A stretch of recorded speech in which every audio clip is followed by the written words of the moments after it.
Hello everyone, welcome back to College of Lore's ranked video series. I am Cass. I am the Penitent.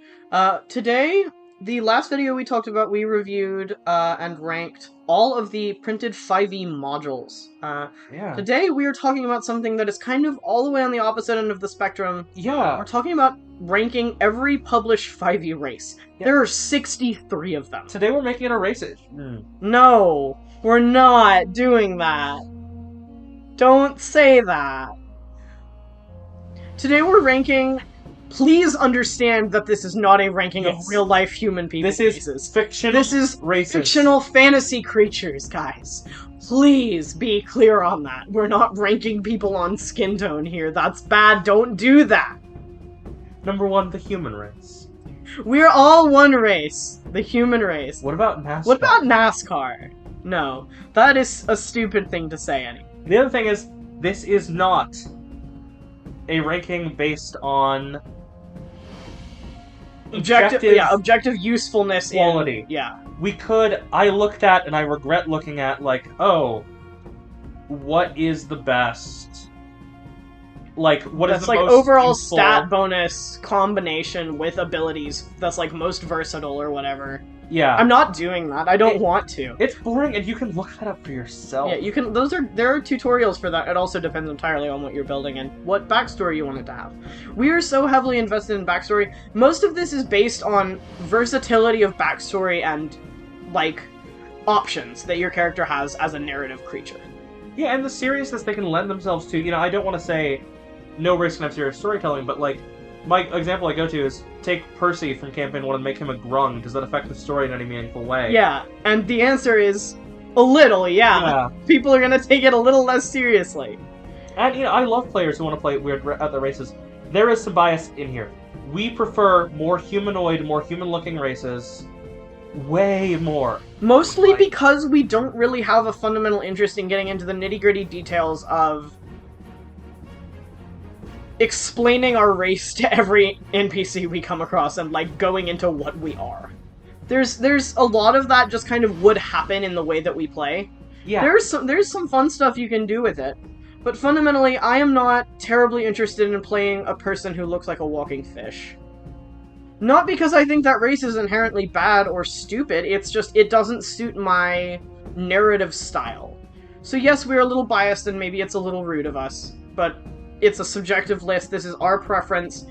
There are some stuff we went back and forth on here a lot on. There are some things that I personally might have adjusted a little bit more, but I think I'm mostly settled with what we have here. Yeah, this is the one where we've raised it something. This is the thing where we raised something 20 points on the list. From 63 to 1, there is a lot of room in there. It went from 37 to 17. If you like these races, please do not take it personally. Yeah. This is a personal preference. It is just what we like most for role-playing and backstory stuff, especially in a gritty, less narrative and more dark-focused setting where some of this stuff just doesn't make a ton of sense, at least in our playstyle. It detracts from the focus of the story to us. Yes. Which again, it's fine if it doesn't for you, but it does for us. This is not based on their skill points or abilities or anything like that. No, this is entirely subjective based on one part design, several more parts narrative capacity, in my opinion. For the record, this encompasses everything that is Unearthed Arcana, official D&D release, and D&D Beyond release. Yes. We're not going to go too deep into all of these. We're not going to tell you all of their bonuses and abilities and stuff. We are just going to get into it now. 63. Yes. The Locathah. These are weird fishmen. Yeah. As I said, I don't really want to play a weird fish guy. It's kind of cute that they keep, like, seals as dogs, basically. Oh, do you think that's cute? I didn't know that. That should put them higher on the list. I like the idea of keeping seals as dogs. But they look so alien and non-human. Look, I'm gonna show, like... I will put it on the screen. Yeah, they look kind of weird looking. They're weird little guys. I get why someone like that can play... There's very little non-quirky things you can do with that. Yeah. Fundamentally, I think my issue with a lot of the stuff that's lower on the list is they kind of get locked into a certain vibe. And I don't like it. It's gotta be weird, it's gotta be quirky, it's gotta be all these things. And I don't like that. I like being very direct with my personalities. That's it. I'm just gonna put a picture of every one of these guys on the screen. 62 is grung. Yes, the grung. Same reason. Frogs. A lot of them. They're frogs. Same reason. They're frogs. I actually don't know what the next one on the list is. You're gonna have to tell me about it. So Grung are frogs. They have kind of a cool like societal caste system, kind of based on like uncontacted Amazon tribes. Yes. I think that it's a neat kind of basis, but I do not like. I don't want to be a weird frog guy, and I don't want to have the whole process of finding some way to shoehorn a character that's supposed to be largely never interacted with anything else before at all into a setting like Curse of Strahd where that's so important, or a setting like anything roleplay heavy where most people have never even seen that before, and that person has never seen any people before. And that gets complicated very quickly. I think with a lot of these weird races, there's actually some interesting role-playing opportunities that come from, honestly, being turned into one of these things as a punishment. Yeah, that can get cool. But they lock themselves in so frequently to stuff. Alright. 61 is Glitchling. Yeah. What is the deal with that? I'm just going to show you a picture, and you're going to understand why these things are so low. Okay, understandable.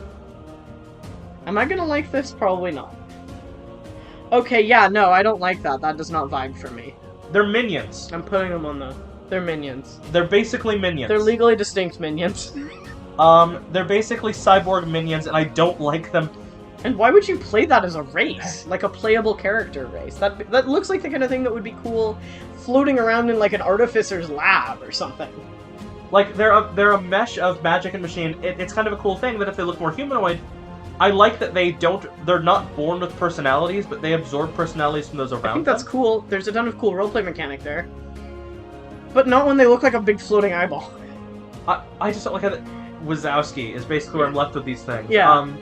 It's fundamentally the appearance, the entirely non-human, just completely random design appearance of it gets in the way for me. And they're born without emotions, which it's really cool to see them develop it, but if they don't, like, it's complicated. It's too much headache in a lot of cases. Just because they look so... It's hard to put your own emotions as a human onto these things. Yeah. Alright. 60 is Tortle. I like Tortles, and I actually kind of think this could have been higher. But I didn't want to keep making changes to the list. I agree. It's fine. Yes. So, Tortles are basically on here because they're big turtle men. It's kind of the same thing as everything else. The only cool thing they have is the thing that we're not talking about, which is, like, ability stuff. It shoehorns them into being... There's one character style for a Tortle, and it's Master Oogway, and that's all you can really be. Yeah. It takes so much effort to break out of that trope. And it's hard to imagine a turtle society, like a functional turtle society. That isn't like that. Yeah, it's not impossible, but I don't... It's just, it's weird. It's a lot of legwork to do to make a race playable. I'll bring up, natural armor of 17 is amazing. Yeah. But that's not what we're talking about here, it's just the roleplay aspect of it, and... That's the one thing that I think is, like, genuinely cool about Turtles. I don't see it. Yeah. You know? So yeah, that's kind of what we're left with, and that's going to be how a lot of the lower things on here are. 59 is Simic Hybrid. These are weird and gross. They are fundamentally chimeric-type creatures that have had different parts of multiple life forms fused onto them. Yeah. A humanoid with fins and lobster claws and, wolf feet. It's experimentation. It's like bodily experimentation and like hybrid stuff. In the least comfortable and least functional way possible, in my mind. Yes. I would not complain nearly as much if they were just cat-eared guys. Yes. I think it's cool experimental stuff, but they look so weird. That it's just hard to imagine playing them functionally. There's actually a ton of trauma there, but trying to imagine your character looking and functioning like the Simic Hybrid, it's so alien and so weird that it's hard to come up with good roleplay opportunities. Yes. Aside from the one thing, which is you are a science experiment. Yes. Which is fantastic trauma. Great backstory. I think, but it's all you get. If you roll back some hybrid stuff and make like, you have cat ears and a cat tail, you have fox ears and a fox tail. Yeah. More traditional stuff like that.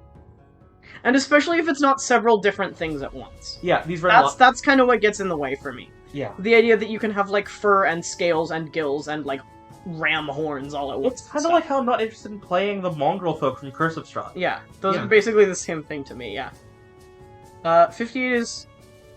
I simultaneously love and hate the one tidbit about this race's name. It's so funny to me. What's...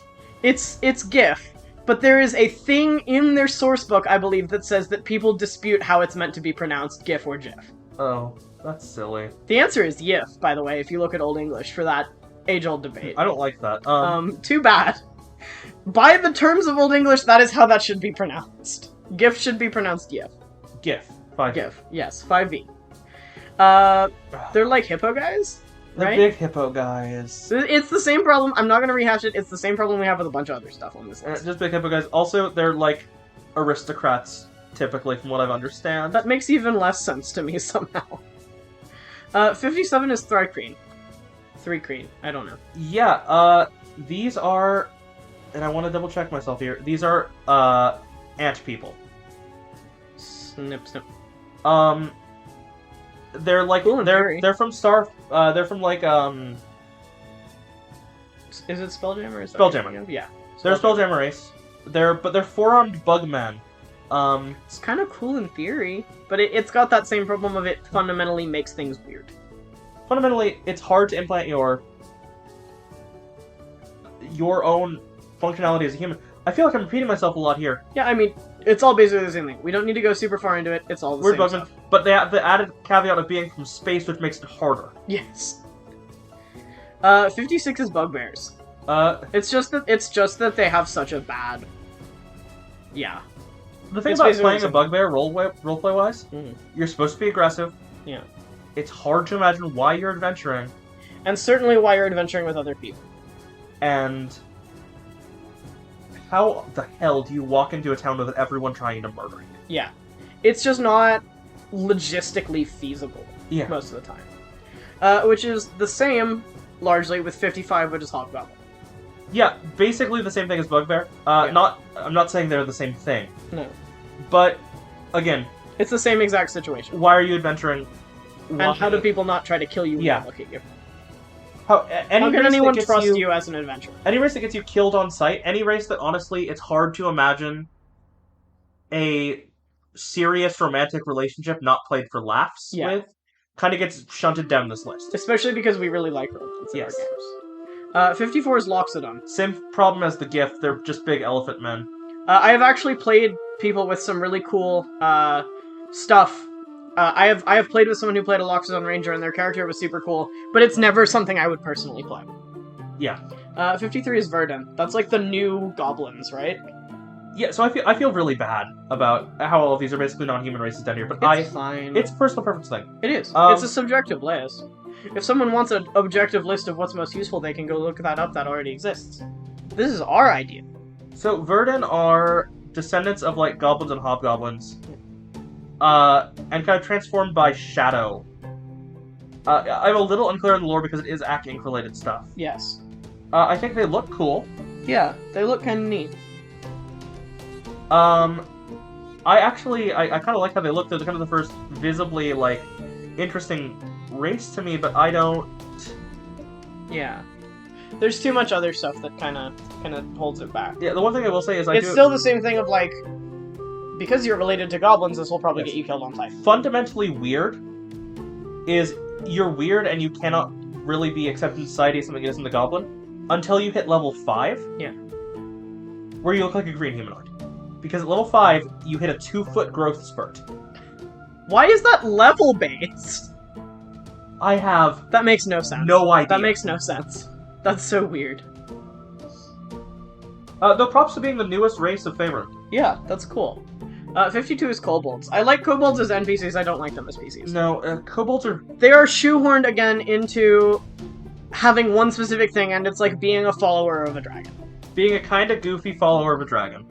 And that's great as an NPC, especially if you have like a dragonborn in your party, which is something we've done before and it was fun. But they're not great for PCs in a lot of times unless you're making a kind of goofy, jokey character, which we don't do. I have seen at least a dozen people play a kobold. Their characters are interchangeable with each other. Yeah. I have yet to see a kobold who's really... The most interesting kobold character I've ever seen is someone who thinks they're a baby dragon, and that is absolutely a gimmick character. Yes. It's hard to do a non-gimmick kobold, and I don't like running gimmick characters. 51 is Harengon. These are bunnies. Oh, that's cute. It's cute, but again, it's the kind of thing that's like, no one's gonna take it seriously for one reason or another. Little guys. And I feel bad about, taking it seriously, but, like, when you look like a full-on, like, animal person, like a anthropomorphized People animal. are, if they're not gonna, like, outwardly mock you, they're gonna kind of steer clear of you because they don't know what your deal is. In the vast majority of basic humanoid, standard player's handbook race societies, which is what most of that is. Most of this stuff is kind of fringe, isolated communities that are basically entirely made up of the race that makes them up, and that doesn't super work well in an explorative adventurer setting. Like, imagine, if you will, playing a Harengon and falling in love with a human person. Yeah. How is that not weird? Yeah. For the players it and the feels human? a little bit weird, yeah. Unless you're into some stuff, which you're fine. Furries. 50 is Lizardfolk. It's literally the problems I've listed for Loxodon and Tortle and... With the added thing of, like, Lizardfolk are, like, the combination of, like, trope character, gimmick character, and, like, the aggressiveness of a Bugbear. People are gonna see a Lizardfolk and they're gonna be like, I want to hit that with something. Yeah, 100%. Owlin is 40. The weirdest of the bird things. They are big owls. Yeah. And, well, there are a lot of funny Who jokes you could make. Who? Those are another usefulness about 2 sessions in. Yeah. I have nothing against these folks, it's just I would never play an Owlin. Yeah. Or... Yeah. Yeah. It's pretty simple I up like until the we fact get into that the they stuff we Feywild. actually like. I do like that, yeah. It's also crippling that they're nocturnal. Yeah. 48 is Kenku. I actually love Kenku. It's just something I would never personally play. I love them conceptually. I love them as NPCs. Yeah, it's this... I think basically everything Kobold's up I've loved as NPCs. Yeah. I actually even I would say, like, Loxodon up I love as NPCs. Yeah. Kenku have the canonical thing of, like, they can only mimic other things they've heard. Yeah. Which is a super cool roleplay opportunity if you have half the energy required to track that sort of thing. It's a lot of energy, and it's just, It's a small amount of interesting flavor for the amount of effort you have to put in to make it work. Fundamentally, you're a weird bird. Yeah. I like corvids, and that's why I like I would change a lot of these races to, I know we bring up Ruby a lot on this Yeah. channel, be like Faunus from Ruby. Yeah. Where they're basically humans with some kind of trait. corvid wings. Yeah. But of course that gets boring. Yeah. And if I were running D&D, I would take all of these races. The point is that they're out there, but we don't like out there. No. 47 is Triton. I prefer Sea Elves Yeah. so much. I prefer Sea Elves as well. They do start to look more humanoid here, but, like, I'll show you some of the things here. Yeah. Fundamentally, you can get the same effect from doing several other different similar races that are higher on the list. Yeah, and Triton are kind of this specific society, is kind of what holds them back to me. Yeah. Yeah. Yeah. 46 is Merfolk. Wow, it's crazy Same how damn those thing. are similar. Same fucking thing. Exactly the same. We're not going to say anything else about it. 45 is Autognome. I actually thought about playing one of these ones, but they're basically just weirder Warforged. Yeah, like, fresh cut grass, I love you, but... That's a different thing. That's an automaton, isn't it? Oh, right, it is, thank you. So, yeah, even less reason. Yeah. You're a little race, but also you're a robot. Yeah. It's not the vibe for me. I don't know. I don't like it. I don't really either. I don't love playing animatronic races at the best of times. I like Warforged, but I've very rarely actually done it in a way that works. We've done, like, a couple that worked well. And then at least one of those, it turned out, was never actually supposed to be a construct anyway. Yeah. And I really don't like playing small races overall. Yeah. 44 is Goblin. I'm actually kind of surprised this gets as high as it does, and it's mostly because a lot of other people seem to think that playing goblins is fun. But again, it's a gimmicky thing. It's gimmick, and you're gonna get smacked on sight. So one of my favorite characters was a goblin. Yeah. And was is the emphasis of the words there. Yes. Was a goblin that got polymorphed into a human. Yeah. And I adore that character. But it is the one specific thing. Goblins are gimmicky. They're up here because of legacy. Yes. That is why. And this is where we get into a little bit of our bias against small races, as you can see here, because the next one is Halfling. 43 is Halfling.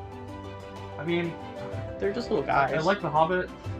Yeah, I like the Hobbit, but it's not something I would super vibe with the style of. No, I don't like... Fundamentally, I don't like being that small. Yeah. And again, this highly is a focus on the fact that certain kinds of relationships between certain races, and this is not a racism thing. This is fundamentally I am half as tall as this other person I'm dating them, and it makes it look weird. Yes. It makes to me that it hits just a little too close to the idea of dating someone who looks like they're like 10, and I would not do that. Not to infantilize halflings. Yeah, no, but at a first glance, that's how it's always going to feel to me, and it's going to make me uncomfortable, which is why. I do put it above the more monster-like races. Yeah. Because they look humanoid, and I can see a lot of the plot points they have. Yeah. But unless everyone in the party is a halfling, yeah, it's kind of hard to connect on the level of, like... They're so out there and so kind of whimsical, and it's hard to view them that way for me. 42 is gnome, basically the same thing. Yeah, same thing. Same thing. Slightly more integrated into the human side of the culture. Yes. But same thing. 41 is Hadozee. Oh, Hadozee. There was some discourse around that recently. Yeah. What's up with that? These are the monkey people. Yeah, which gets a little bit uncomfortable even if you do it right, like Wizards kind of tweaked it. Yeah, the monkey people with a white savior backstory. Which again, Wizards has changed and I respect them for that. They've gone in and done some editing there, which I respect greatly that they did that. That's a good thing to do. Leave the video if you disagree with me on that. I imagine plenty of people love this video because we are disparaging so many races. Yes. That's kind of the point, though. That's what you get for watching a video that ranks them. I think they're neat, conceptually, but at the same time, I would never want to play one. And it does still, kind of no matter what for me, it runs too close to some unsavory stuff in my brain. It runs, I hate to say it runs a little close to speciality, but it does. Yeah. The more I talk about this, the more I want to challenge myself. Yeah. On maybe a one-shot thing. Yeah. To make and play characters that are these races, or have been turned into these races. And just figure it out, yeah. And maybe that we will do that, and that will change our perspective. That 100% we will. Yeah, leave that in the comments. Let us know if you want to see us play some crazy stuff and make us get out of our comfort zones. That would be good for us. 40 is Centaur. I like Centaurs. I like Centaurs, I don't like them as playable characters. Yeah. That's the kind of thing I think is cool as an NPC. They're weird, and spacing-wise they're weird. But the backstory to make a Centaur is so... just strange. Yeah. That it puts you in such an alien position. Yeah. A reverse Centaur is worse, though, so... A reverse Centaur is so much worse. 39 is Kender. They're basically, yeah. They're basically gnomes. Yeah, it's basically the same thing. Yeah. I know there's slight differences, but really, it's not. Yeah, we already talked about that. Well, we don't need to rehash the whole thing. 38 is Nagas. Snake people, but they can look and appear human at times. Not as much as you want to. But I love Naga culture, is the big thing. They're very mystic and tied into the arcane, and which I do think is very neat. Tied into death, specifically. Yeah, that's cool. I love Naga culture. What holds them back is their big snake men. Yeah. 37 is Minotaur. You remember how we just talked about how reverse Centaurs are Minotaurs? Not that dissimilar. Tying into the rage thing on Bugbear, hard to imagine not being, looked at that weird. And being viewed as hostile, and probably being hard to play as anything other than hostile. And it's one of the things that the backstory started to make that compelling, you know? Yeah. Because there's so few cultural analogs to this cow person. Yes. 36 is Plasmoid. Please do not get me started on the fan depiction of Plasmoids. Yeah, the horny stuff is weird. It's great. I'm not into just being a slime person. I'm not either. I think it's... And it is one of the hardest things to imagine a long-term, relationship type thing. Yes. 35 is Vedalken. Yeah, they're blue people. Yeah, they're blue. I love that they're a scientist society. Yeah. I think if they looked a touch more human... Yeah. I could see... I actually love this Vedalken. Yeah, I will put it on the screen. Save it and send it to me. But a lot of them are just these weird blue, kind of emotionless looking... Mm-hmm. Just these weird blue people, basically. Yes. And they're just blue. Yeah, That's about it. Yeah, I don't want to be the blue man group. If your whole party was playing Vedalken, that'd be what you would legally have to name your party. The blue man group. 34 is Aven. They're more iconic. I give them that. I don't begrudge them that. But they're just bird people. Yeah. And then 33 immediately after that is Aarakocra, which are also bird people. Yeah, It's the same. They're literally quite the same. Yeah. 32 is Githzerai. Githzerai. Sorry, I can't use my mouth. Right? Yeah, so Githzerai are one of two races that have officially been split now. Yes. I had a bit of a hard time picking between the two. Mm-hmm. I like the Githyanki more. Yes.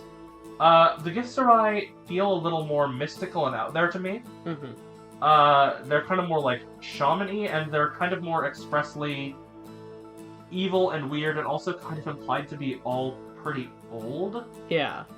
I'm not, like, the quintessential art is a meditating person like this, and I'm not a big fan. Yeah. 31 is fairies. I like fairies. I think they're cute, but I don't like small races, and this is like the smallest race. Yeah, this is as small as it gets. I love playing fairies as a companion to another character. Yeah. But they're like a foot tall. At most, yeah. Yeah. Speaking of small races again, 30 is Dwarf, which is probably going to be hugely controversial. Yeah, fight me. It's a player's handbook race and it's at 30. Go away. Leave me alone. I don't like them. Yes. It's my least favorite standard fantasy race by leagues. I feel like this video is just sitting in a room saying, I don't like small races, I don't like animalistic races. Yeah. But, which is fine, we're allowed. Again, they're that's largely, why they're published so much later than the other stuff, is because people are less likely to use them. They're up here because of legacy, largely. Yeah. I don't think I would ever play a Dwarf. They've always been my least favorite, like, standard fantasy race. And just because everything else is even weirder doesn't mean that I like them. They're also kind of a stereotype at this point. They yeah, a little bit. Stereotype. And they all have the same kind of personality vibe in a lot of people's minds. And it's hard to break free of them. It is. Yeah, that's kind of a problem with a lot of stuff on the lower half of this list. We are over halfway. And this is the point now. 30, 63. If you want us to play a game challenging ourselves, we'll do this. We will. We will do it. Races between 30 and 63 on this list. Because everything else is stuff that we've played at least a couple times, pretty much, with a few maybe 29 up through 1 are all races that I would play at least once again. Yeah. 29 is Githyanki, which we just talked about. They hit so many drow vibes for me. Yeah. A lot of their character art just shows so many drow vibes. I don't love the coloration. I think the kind of pale yellow isn't something I'm a huge fan of. Yeah. But I like them a lot. I think that they are kind of like the outlier of an elf race. I appreciate the Githyanki. I think aesthetically I really like the Githyanki, but they're on the tier of humanoid, just a step below everything else. Yeah. 28 is Satyr. They're kind of just neat. They're neat. They're neat little guys. I don't love playing Satyr, but I wouldn't ever say no to it. I think there are a lot of cool backstory options. Yeah. I think it's a little less restrictive than Centaur. I think it solves some of those problems that tear it down a little. But I do like Satyrs. Yeah. 27 is Khenra. I think these are kind of cool. Yes. These are about the coolest that something in that vein is going to get to me. And I've played a Kender before, and I still didn't really enter a romance thing with them. Yeah. But I love the twin connection that they have. I think that's neat, yeah. I think that's super cool. And I don't know, I fundamentally, I like the dog person aspect of them. Yes. And I think that if you entirely remove from connections and stuff, the setting of Amonkhet really makes for an interesting setting. Yes. And I don't know, I think it's fundamentally neat. They're neat little guys. 26 is Orc. These are the best animal races, by the way. Yeah. Khenra, not orcs. Yes. They've been stereotyped to hell is my big thing. Yeah. They have, and it's one of those things that it's super hard to break out of the standard for. And again, it is something that you go into a town, if you're a half-orc, you might get some grace because people have heard of that before. If you're an orc, people are going to think you're there to hurt someone. Yes. Even with half-orc, that's an issue, but it's less of one, and also there's more backstory, lore, relationship, connection, drama there that I can personally vibe with that I can't vibe with orc. With an orc, you're close enough to human, but you're still... Yeah. You're so viewed as monstrous that it's hard to break out of that. 25 is Revenant. That being said, that can be a really cool character arc. 25 is Revenant. These are lower because there are things that do similar things that are better. Yes, I like the concept. I like the concept, but they look more dead and they feel more dead. Yeah. And there are other things that do it similarly that I think do it better. I agree. 24 is Shifter. I think this would be... It's basically like wild shaping. Yeah, but like as a racial feature, right? They are animal people. Yeah. They're kind of like what we wanted Simic Hybrids to be. Yes. They have animal traits and they can get more animalistic. Yes.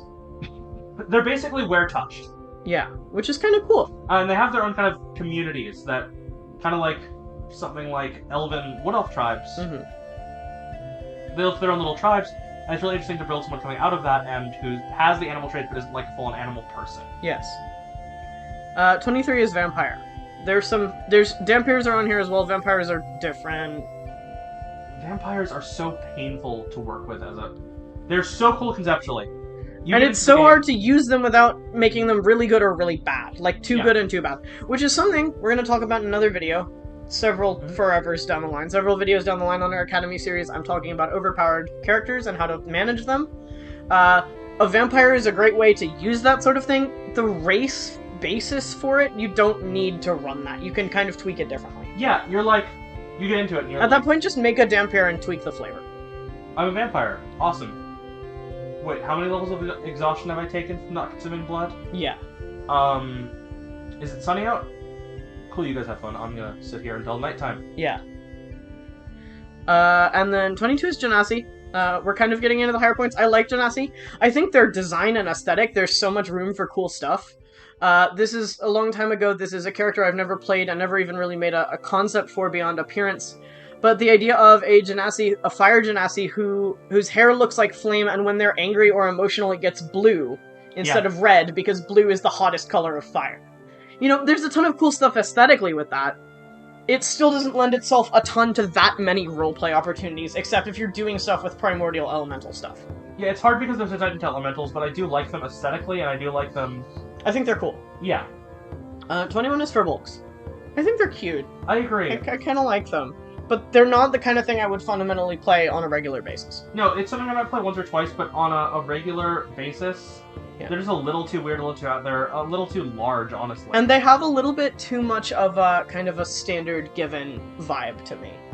Yes. From what I know. I don't think that we're being too critical of all these things. I think all the races, there are plenty of things you can do with I think there's a ton of cool... I don't hate any of the designs, it's just not a design I would personally use. Yeah. Even for the stuff very low on the bottom of the list. 20 is Tabaxi. This is kind of as high as the super animal-y things go, and that's because I like cats. Yeah, Tabaxi are iconic at this point. Tabaxi are iconic. And their culture is so well fleshed out and well... They have more detail to them, yeah. That it's really easy to work into your lore and to build a backstory out of, because they have so many things there, and it's so easy to be like, well... Yeah, I can see how this cat person exists in this world. I can see how they got here. Works. It's a little still weird to like have the idea of a human and a Tabaxi relationship. Yeah. But I honestly think it could be kind of neat. It's workable. Yes. Yeah. 19 is Siren. There is a trope that both of us really like with this, which is... Yeah, us especially. All female races, or all male races for that matter, having a character in that setting that is trans in the opposite direction. I think that's so cool. Trans man sirens are such an incredibly cool concept. Yeah. But that's the only thing that really makes them interesting to me conceptually. Sirens are... And they're hard to tie other things into unless you're doing a, like, pirate campaign, basically. Sirens are a gimmick in that they either have to be mold breakers one of two ways. Yeah. They can be evil, which sucks. Yeah. Or the two sirens I've played have been a trans man. Yeah. And someone who fundamentally is against eating people. Yeah. Just didn't vibe with it. And cuts himself off from Siren Society, totally. Yes. And, like, I like that, but it's those are your options. Really hard to work around because sirens, by their nature, have to eat people to survive, basically. And beyond that, they stay in the ocean. Yeah. If you... The ocean is so set apart. Yeah. The ocean is so set apart, and it's so hard to tie anything into someone's backstory if that thing only ever goes in the ocean. Yeah. 18 is Dragonborn. I like Dragonborn. They're the quintessential race for people who want to do stuff with monsters. Yeah. It's that and Half-Orcs, which are the next thing on the list. They look a little weird, but I think they should have wings against society. and tails. I think they should kind of go on a tiefling scale. Yeah. Of being able to look more human. Yes, I agree. And look more draconic. Yes. I think that's kind of what holds them back, but I could see a lot of... Dragonborn society is very well fleshed out. Yes, it is. Like I said, 17, next on the list, is Half-Orcs. I talked about this a little bit already. I like the idea that they, in a not that dissimilar way to how Half-Elf lore works, they are torn between two worlds, neither of which they really fit into, and no one really likes them because of it, including people who aren't of their race. Half-Elf society has an interesting thing, or Half-Orc society has an interesting thing of, orcs look at you strangely. Orcs think you're weak, and humans think you're scary. Yes. And fundamentally, half-orcs have a very interesting inherent thing you can do, which is people look at you and would look at, say for example, you have a human mother and an orc father who are madly in love with each other. Yes. Your entire life, people are trying to save your mother. Yes.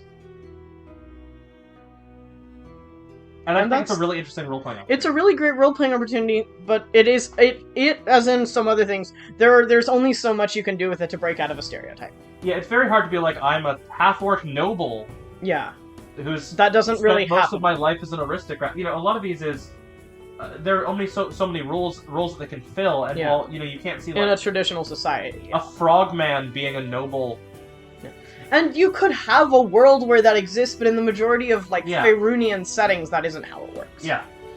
16 is Reborn. I like this concept a lot. This is the thing that does Revenants better. Yes. You've come back to life in your form.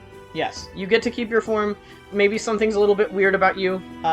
You can also not know why you've come back, which is super cool. Or not know who you were before, which is neat. Mm-hmm. I like Reborn. I wish I got to play them more. Yeah. I'd like to try that again sometime. 15 is Yuan-Ti. I think it's cool, the aspect of them getting to be transformed into Yuan-Ti. Yes. I think that's just such a neat thing. That's how the majority of Yuan-Ti are made, is that they get transformed magically. Yes.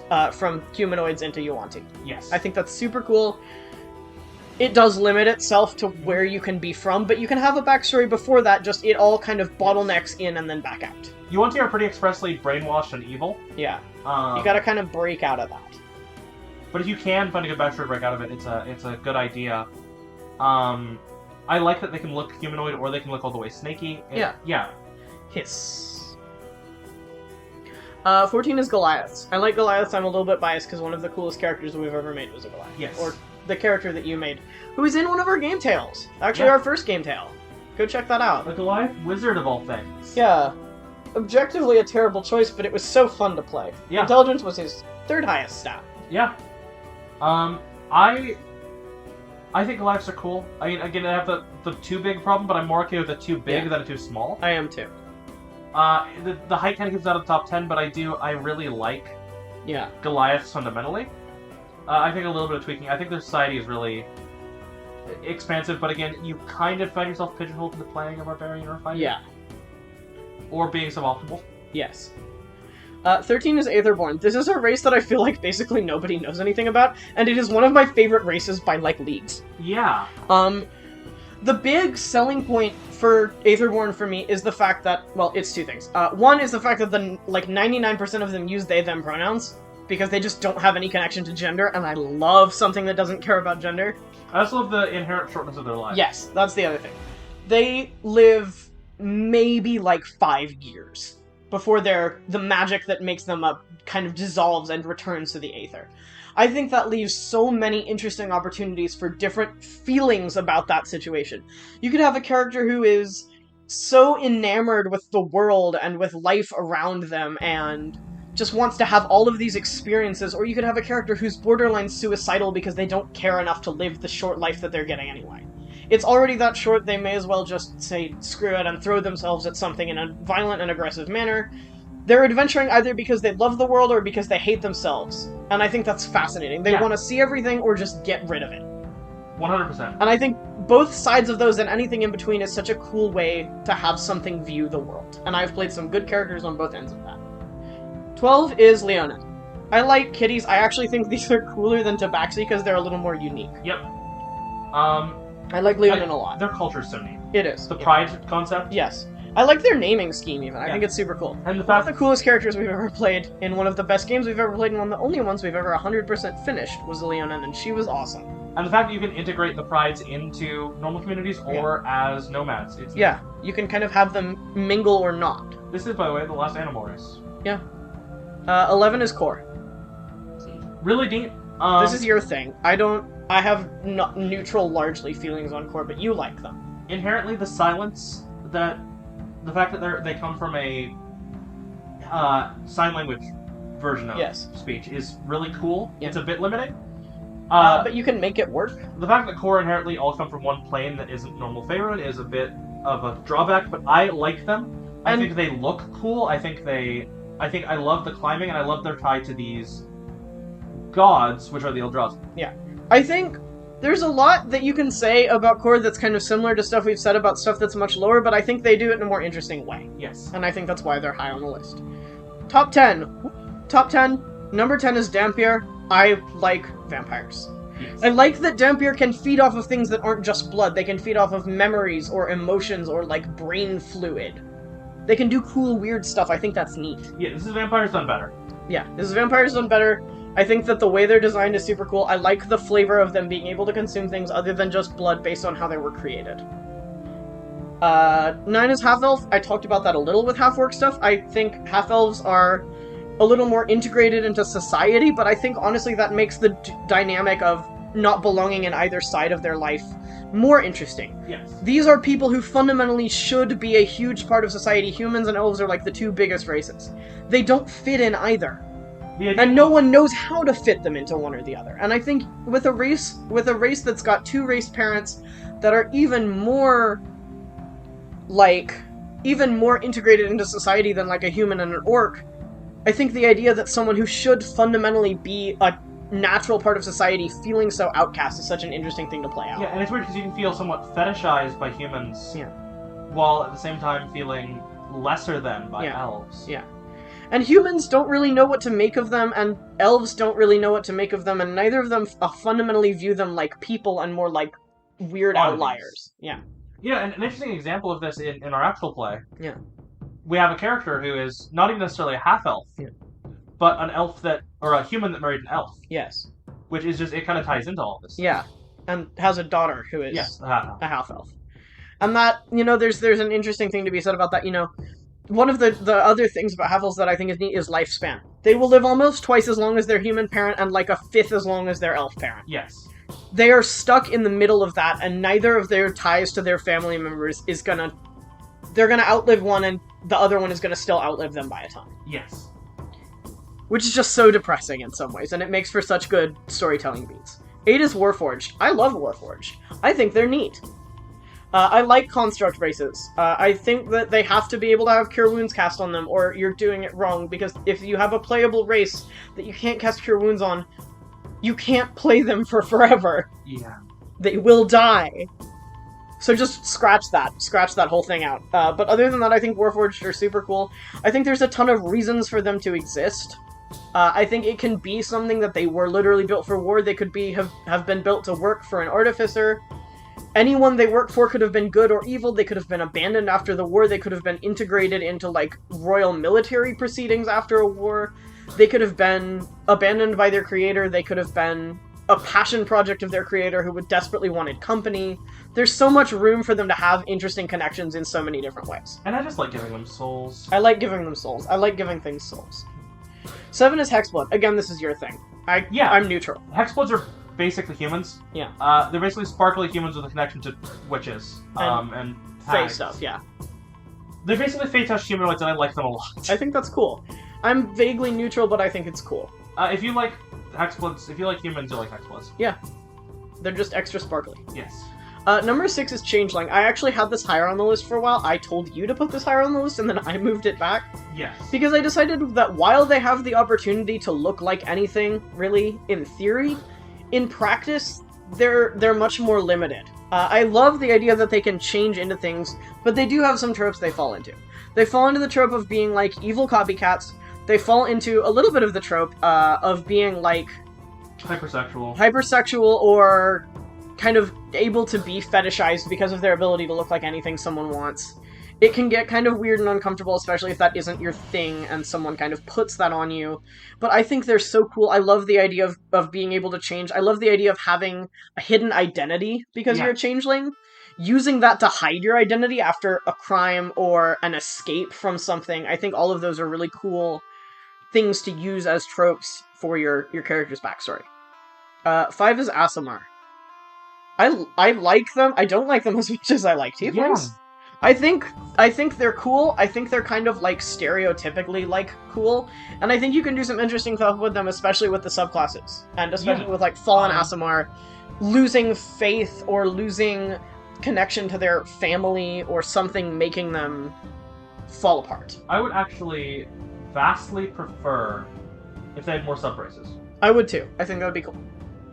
I think it would be cool almost if they had them based on, like, godly domains. I think that would be kind of neat. Yeah. Since they're supposed to be divine. I think they can fall into tropes of being this angelic or, like, better than or holier than thou type things. And I think you can do that, but I also think you can do it as, like, kind of a meeting in the middle, very down-to-earth being who just wants to make the world a better place.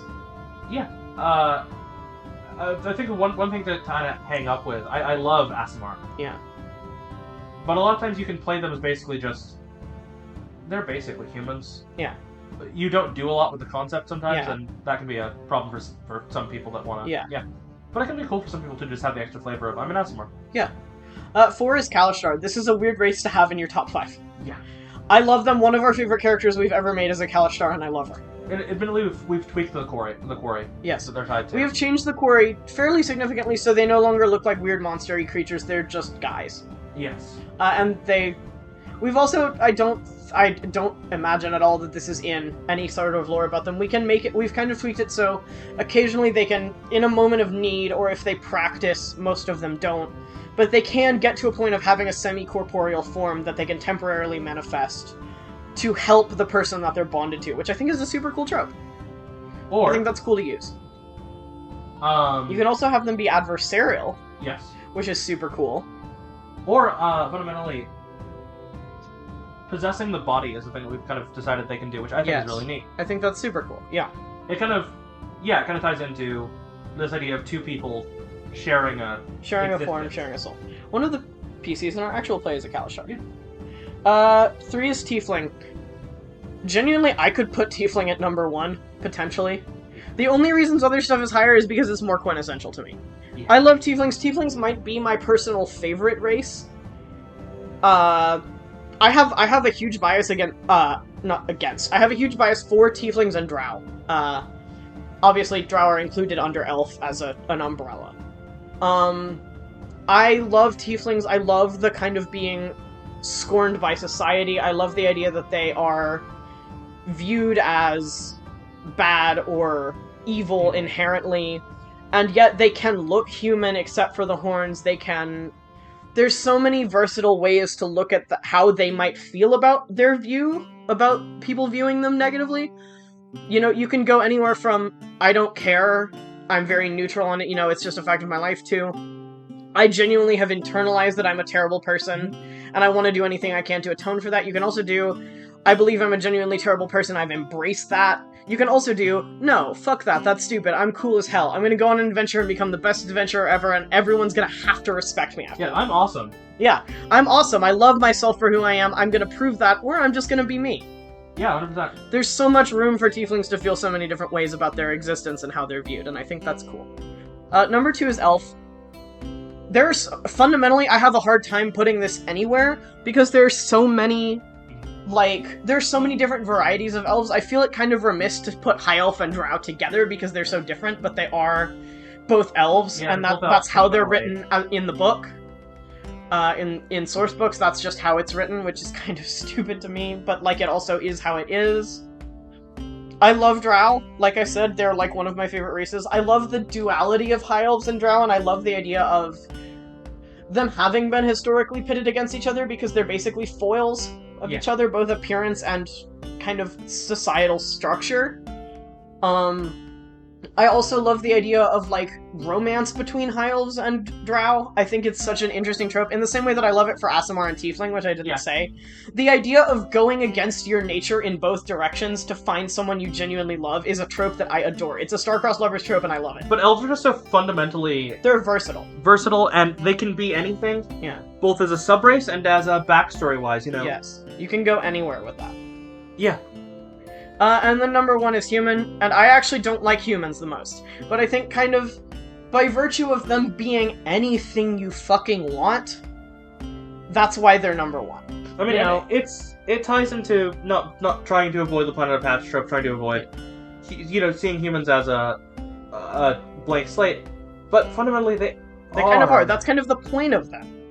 They're able to be shaped into just about anything. A lot of races...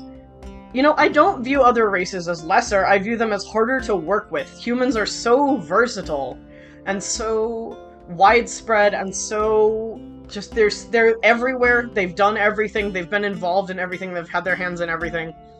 You can do just about anything with a human.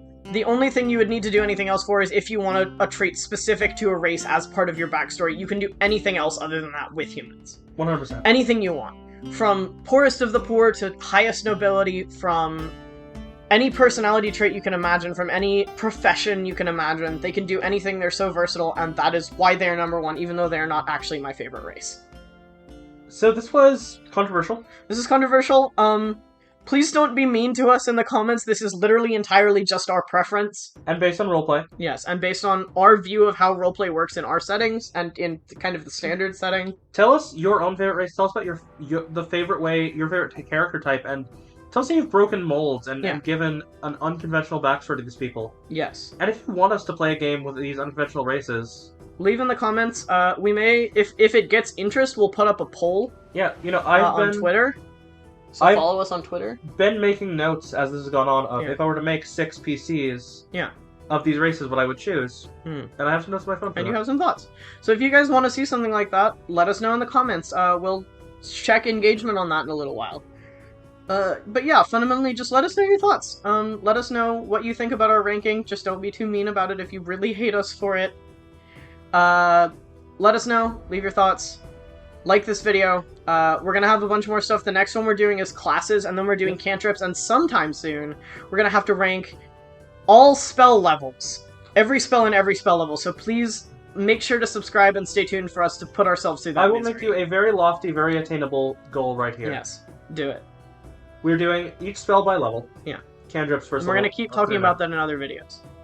If we can get to 100,000 at any point in our existence, subscribers-wise, we will do every single spell. Every spell ranked. Ranked from worst to best.